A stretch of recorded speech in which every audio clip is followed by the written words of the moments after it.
So, hi folks, welcome to chapter 8, lecture number 2 on the measurements of high voltages. And yesterday we talked about what are the possibilities, and many of them we are going to talk in detail. As we conversed yesterday, the best technique, most accurate, continuous measurement, and the most convenient also, best technique, maybe little costly, is with the help of potential dividers. We talk about the principles of potential dividers, and on this slide you can see there are 5 types of potential dividers. That is the pure resistive, pure capacitive, then damped resistive, then we have universal divider, which are combination of resistance and capacitance, and their suitability also we did talk about. The high resistive dividers are used normally for DC. The low resistance dividers are used for lightning, for the measurement of lightning impulse, and because there it is basically the current which is injected upon, and yeah, we do measure the voltage being applied, magnitude of the voltage being applied, and then we have for specially designed potential dividers for a very high value of lightning or low magnitude of lightning impulse voltage, or for SI, that is switching impulses. So accordingly, the potential dividers are used. The best out of all these, not for DC, but for AC, and also for switching impulse or lightning impulse, any impulse voltage, and for AC, the best would be the capacitive voltage divider. But you can imagine when you have a very high voltage capacitor, the cost of capacitor is so high that it is not used very widely. I have used in my lab the capacitive voltage divider. In general, the circuit diagram for the potential divider is given on the left hand side.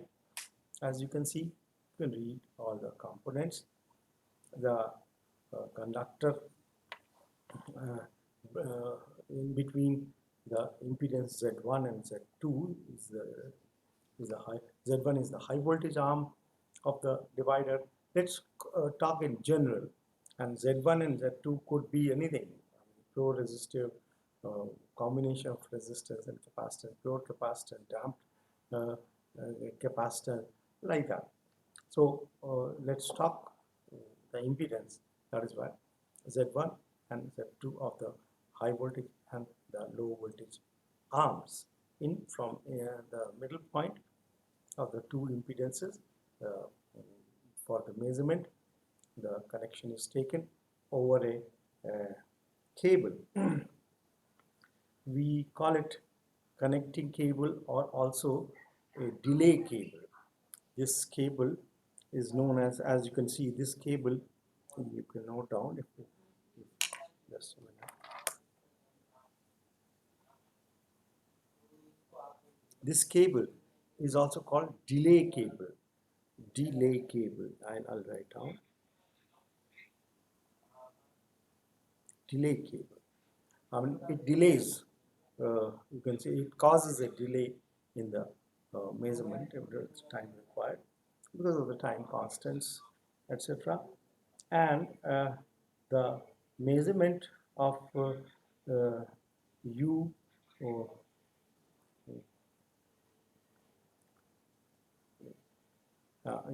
measurement of the voltage across Z Z2 prime and over the voltage over the voltmeter, and instead of voltmeter you can also put a CRO here, cathode ray oscilloscope, for recording. You can put only the voltmeter or both CRO and voltmeter. Even CRO, with CRO also you can measure the magnitude of the voltage, and with CRO you can also record the waveform of the output voltage. And this is the principle and analysis. I mean, how this works. You see, this is Z2 as ZS here has taken to be the stray capacitances. So all these capacitances should be taken care of because they can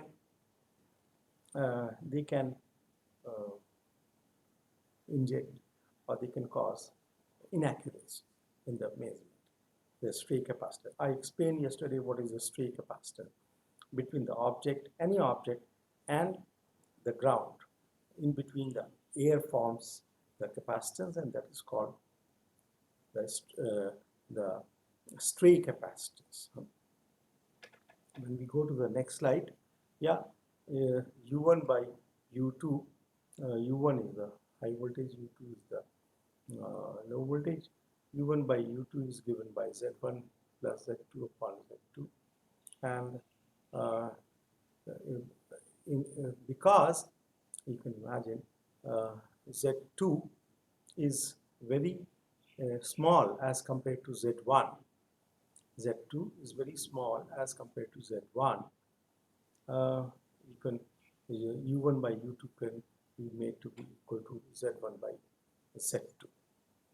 And Z1 here is the high voltage arm of the divider, which is of very high magnitude. High voltage arm of the divider has got a very high impedance, and it couples. It could be pure capacitor, pure resistor, or the combination of R and C as per requirement, as we discussed. And Z1, as I said, is very high, of very high value as compared to Z2. What does the Z2 comprises of? Values of Z1 and Z2 are chosen such that the potential across Z2 is around 100 volts. I mean, you can imagine when you're putting an oscilloscope over there or a voltage measuring instrument, normally they work within this range of 100 volt. So Z1 by Z2 is much higher than 1, and Z2 comprises of Z2 prime and Z2 double prime, as you see it here. Z2 comprises of Z1 in parallel, Z2 prime and Z2 double prime. So Z2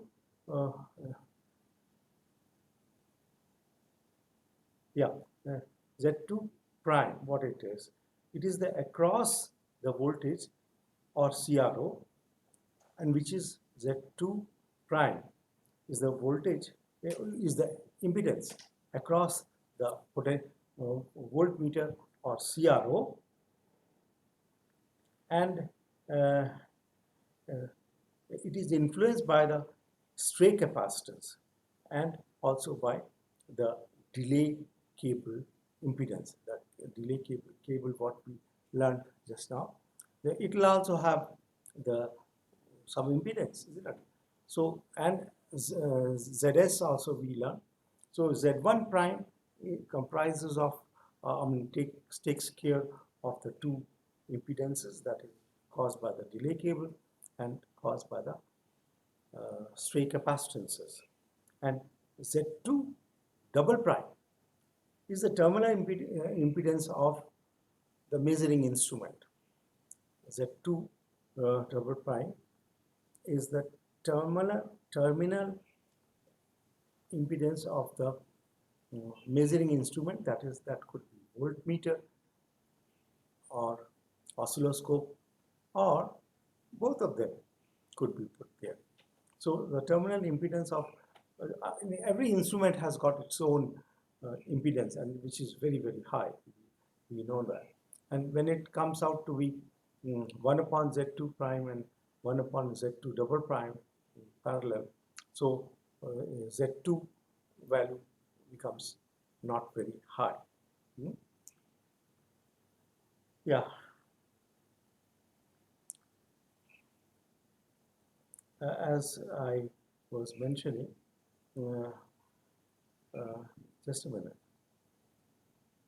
I'm just checking if I have talked with you every aspect. Yeah. Yeah. The best part of this type of measurement is that it is very accurate to measure, and it's a continuous measurement. Whatever voltage is applied, you can read. Or when you increase the voltage, when you decrease the voltage at your sweet will, it will give you the magnitude. Obviously, if it is an impulse voltage, you have to give the impulse and record the on the oscilloscope the waveform of the impulse voltage. And it is applied for all types of voltages, this potential divider technique, for DC, AC, and both the impulse voltages. And the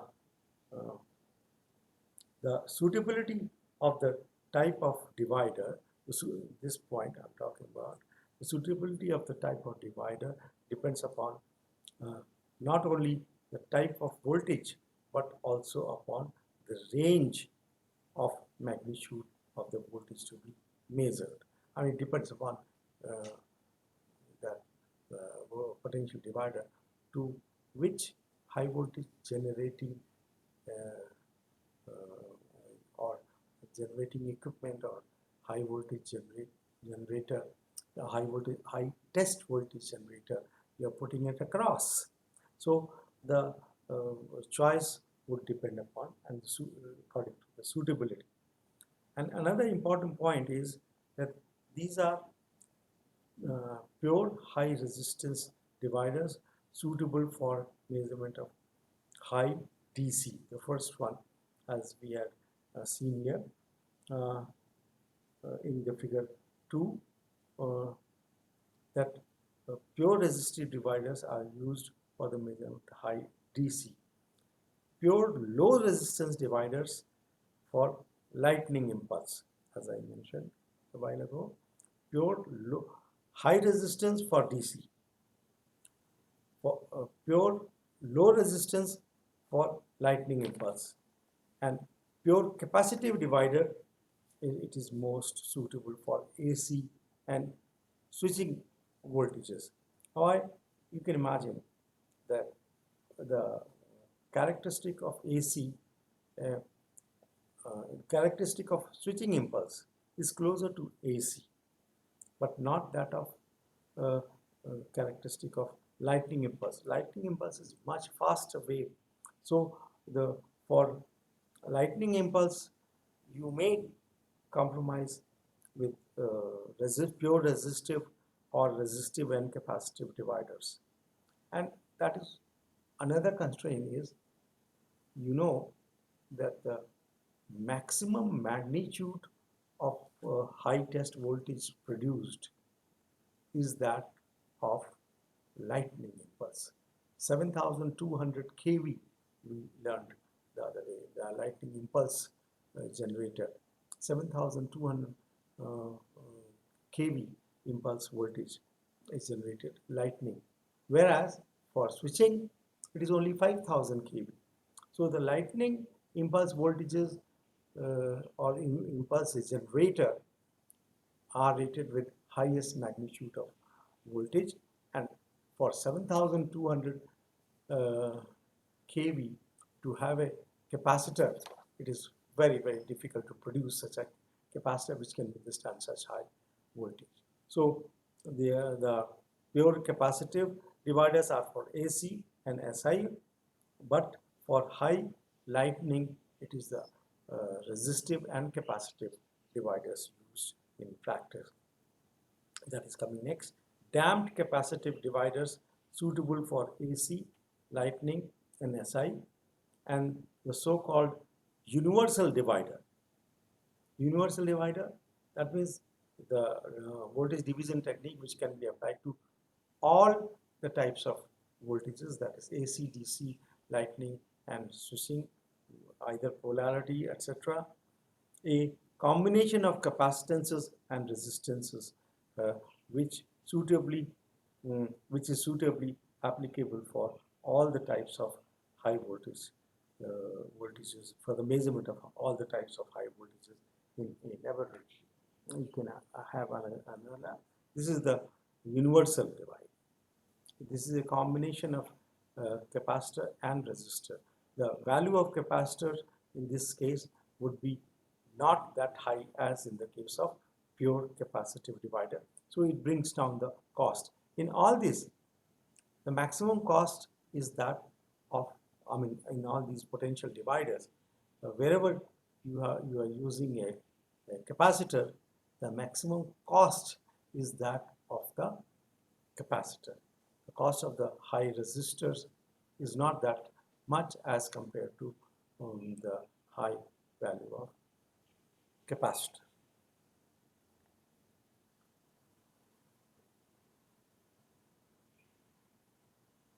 Yeah. We continue with the principles of potential dividers, their types and applications. Pure capacitive divider. How do they look like to be? Here, as you can see in this slide, there are three capacitors. Two capacitors and one, what is inside the capacitor, the figure C in 3C, as you see how the capacitor is made and how the connections of the capacitors are brought out. Basically, the connection brought out of the capacitor is that of the ground electrode terminal. The high voltage terminal is on the top, and as you can see here, the high voltage shielding electrode, it is known as. It is given a shape of a dome, or the dome is constructed with segmented disc. This is called, the dome is constructed with, in the middle, segmented disc. Another technique like a net has been taken, a donut ring is produced out of like a net form of electrode. Why all these complications in making a high voltage electrode? We have learned earlier. It is to take care of the high electric field intensity. When you give the electrode a bigger shape, a smoother shape, the electric field intensity at a given voltage at such an electrode would be much smaller as compared to if you have taken a sharp electrode. You could have taken just a simple wire, because in all these the current is micro and milliamperes, a very small current. So you could have taken a connection with a simple wire, thin wire, but what would have happened at high voltage around the thin wire? Very high field intensity would develop.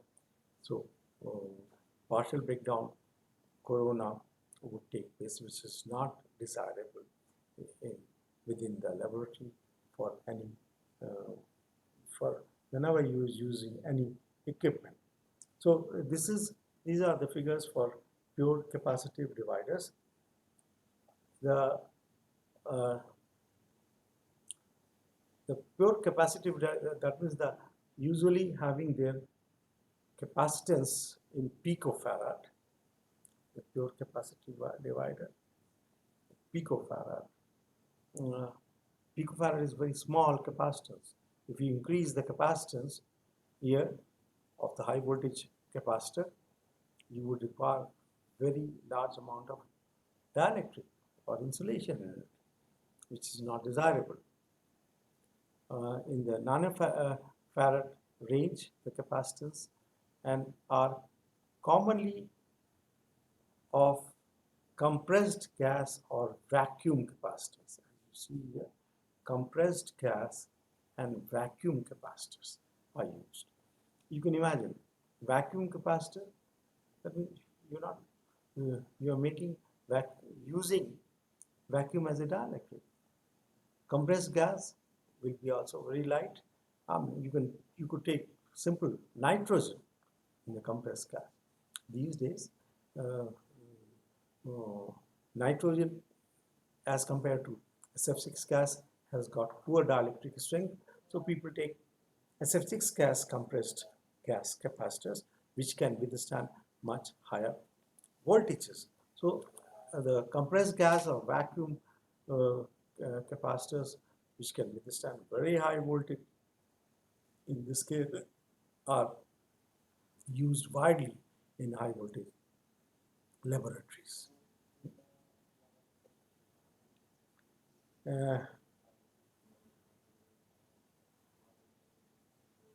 Yeah, how do you make the capacitor? You can make out of a number of nanofarad range high voltage capacitors made out of polypropylene also, or paper filled with oil built in a stack and connected in series. I mean, that is another type of capacitor you can, high voltage capacitor you can make. But this type of construction would be very clumsy, I would say, and very heavy. The best would be compressed gas capacitors. SF6 gas has taken over for high voltage, very high voltage capacitors used for so many purposes, for the measurement, or for terminating the connection so that the reflections are not there. And like that, there are so many uses, application of the standard capacitor we learn in sharing way. SF6 gas has taken over. That reduces the size and increases the voltage withstand capability. So the first diagram, as you see here, is of 1600 kV RMS value. 1600 kV RMS value. That means the AC power frequency. It can withstand the first A, and it has a 20 picofarad. 20 picofarad is very good. 20 picofarad, 1600 kV RMS compressed gas capacitor. It must be, it is just written compressed gas, but I can imagine it must be SF6 gas compressed in this capacitor. Then B, as you see in the middle, is the SF6 gas filled standard capacitor for 800 kV. Standard capacitor, call it, has a standard value used for potential divider, 800 kV SF6 gas, and capacitor having 100 picofarad. This is 800 kV, 100 picofarad SF6 gas. Both are SF6 gas, I can show. So what is inside of this C, in the figure C, what is shown the inside of the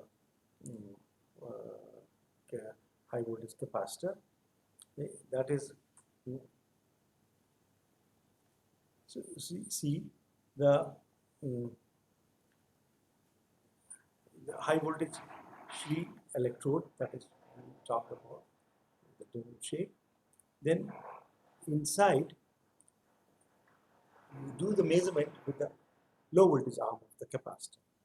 So for the measurement of capacitance or tan delta with the sharing bridge, the measuring electrode is this one, as you see it here, measuring electrode, and its connection with dotted line has been brought to C1. So C1, when you connect at the bottom, it will give you the low voltage arm of the capacitor for the measurement. Then you can also simultaneously make the voltage measuring electrode. C2 is giving you the voltage measuring electrode. That means it will give you a particular value of the capacitance formed within this apparatus, and that is C2. When you take the connection, you can say standard value of capacitance would come in the circuit. And the in blue, as you see, these are the guarding or the guard electrodes provided, which are having in between the potential on the top, and the lower one is having the ground potential through which the connection is coming. So this is the inside construction, and what is inside the where is the SF6 gas, compressed gas? You can imagine SF6 gas. Actually, what is forming? This is the high voltage electrode, and the low voltage electrode are there. SF6 gas would be here. Yeah, is the dielectric SF6 gas. In fact, you have the two chambers, but it is not, I don't think it is separated out chambers, and this is also SF6 gas. The dielectric is here. That is compressed gas, in the whole chamber, it is compressed gas there. So this is this is how the pure capacitive voltage divider high voltage arm looks like too. Yeah, pure resistive dividers. Let's talk about the pure resistive dividers. Just a minute.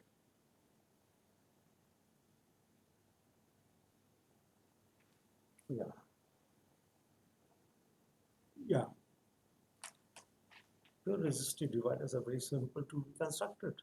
As you can see, the arm R, the arm R, or the voltage divider R1, R2, and voltmeter of negligible current input, and the ammeter is put in series with the resistor R.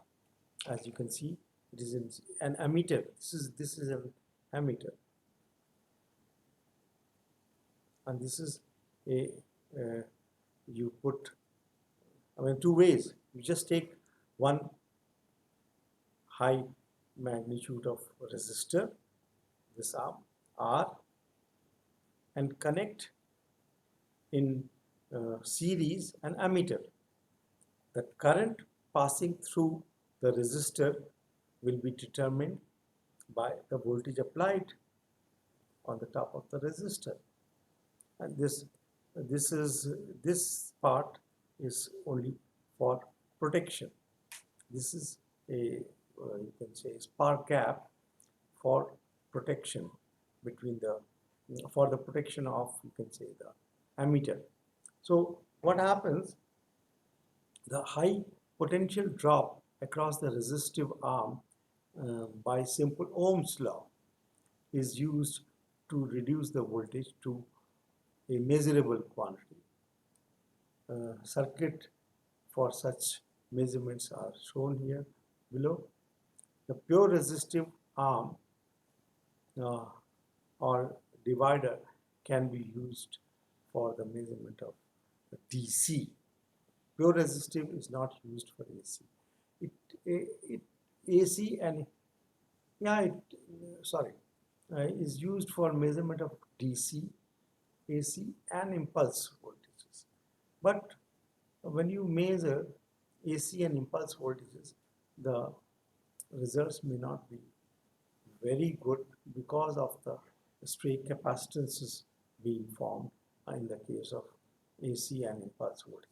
For DC, it is the best, no doubt about it. And the waveforms of AC and impulse voltage could also be recorded with the help of an oscilloscope. You could put an oscilloscope. While measuring very high voltage, the resistive arm inductance and stray capacitances can cause large error in the accuracy of measurement. That is more the inductance and the stray capacitances. Reminded, inductances and the stray capacitances play a very important role when you are measuring AC and impulse voltages, not in case of the DC measurement. And to overcome the error caused by the inductance of the wire, if you have the resistor a wire wound, the inductance formed will be more. So people started using the high voltage arm of the high resistive divider not with wire wound resistor, instead thin film resistor. You can have this of thin film put in series instead of a conductor, which forms the desired magnitude of resistance. So simple method would be you put an ammeter in series with the resistor and you measure the current passing through the ammeter, and you can calibrate it directly to give you the potential you applied on the top of the resistive divider. Voltage divider R1 and R2, you could choose here the two arms, simple two arms of voltage dividers R1 and R2, and a voltmeter of negligible current input, or you can say of very high impedance, the instrument, or you could put an oscilloscope also there. And the third thing, OP, as I mentioned this here, is the overvoltage protection. That means in case there is an overvoltage by measurement, your low voltage instrument, it may be an ammeter or a voltmeter or oscilloscope, is protected. So this is a very simple technique and quite widely used. No, it's not very widely used, but it can be very easily used. And you just, it's very inexpensive. This kind of venture is very inexpensive venture, used for at least for low voltage measurements. I mean, low lower magnitude of high test voltages, you can say also. So these techniques, I haven't seen them being applied in the high voltage laboratories so widely, but this is very much possible. Yeah, this one is simple resistance and the current measurement technique I have never come across, but this technique, the pure resistive divider, are used in the high voltage laboratories for the measurement of DC and sometimes also for AC when low voltage AC measurements.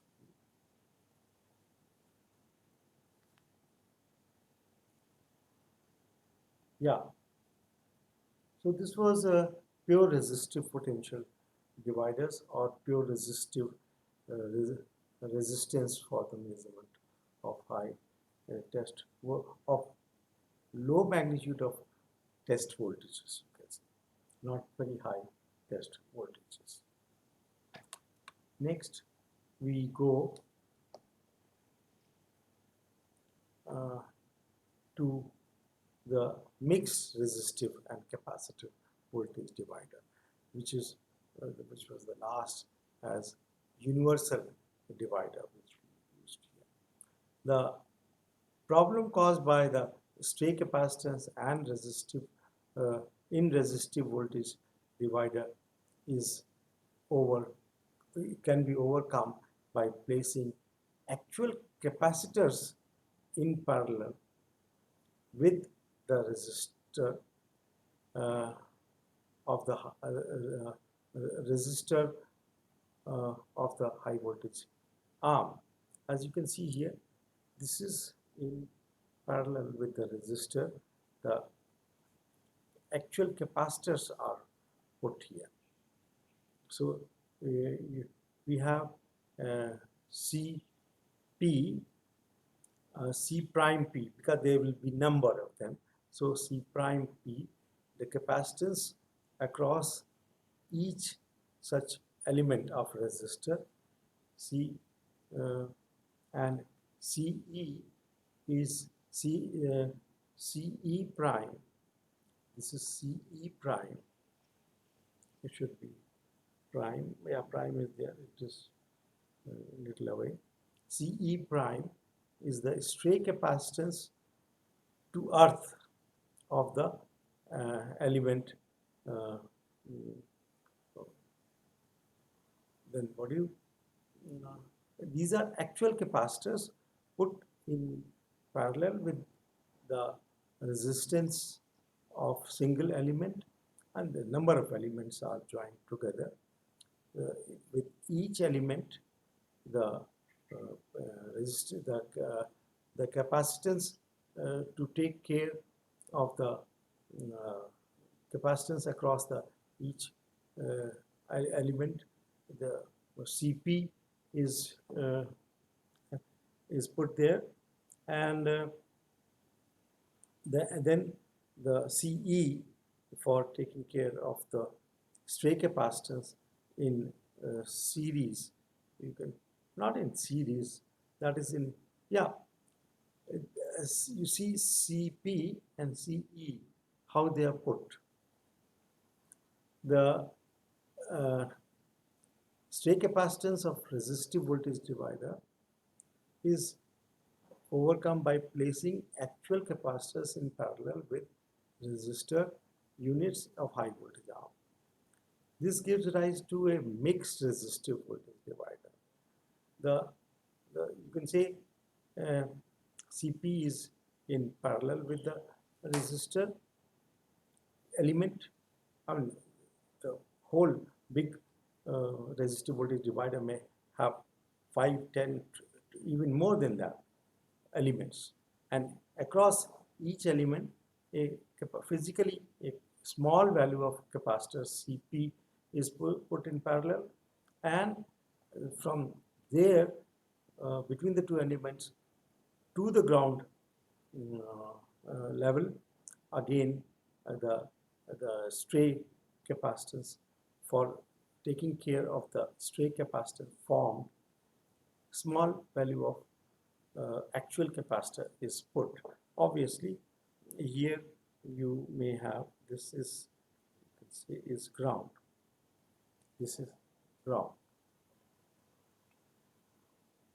So this is how the mixed resistive and capacitive divider or the universal dividers are given rise uh, in for the measurement of high voltages in the laboratory. This is the simplified equivalent circuit of parallel and of parallel mixed resistive capacitor RC divider. And this photograph, as you can see here, is the damped capacitive resistive voltage divider. On the left, this one is the damped capacitive and resistive voltage divider. For the measurement of very high impulse voltage to the tune of 4.5 megavolt, that means 4,500 kilovolt impulse voltage. This is, it looks like to be small, but it is very big in a laboratory. That is the damped capacitive and resistive voltage divider is put there. As I said, for the measurement of pulse voltages, you don't take pure capacitor divider, you take resistive and capacitive divider. This is the damped capacitive resistive divider used for 4.5 megavolt impulse voltage measurement. And this is an impulse generator. Actually, this equipment is an impulse generator. Should be also of the same rating, 4.5 megavolt. And on the left, this could be, I cannot exactly say, but this could be very much an impulse generator which can produce switching impulse voltage also. So this is from the high volt of Dresden, Germany. So we can call the day here. You can pick, and next we will have further. We'll look into the peak voltage measurement. I mean the techniques applied for the measurement of peak voltage, because it is the peak value which matters very much when you apply a voltage on the test object. All the phenomenon begin at the peak value, that is at the maximum magnitude of voltage being applied on the dielectric. So the measurement of peak value has become very important, and you can imagine peak value, you can get it in case of AC power frequency by multiplying √2 only when the waveform, output waveform of the test high test voltage generator is sinusoidal, which may not be sinusoidal every time.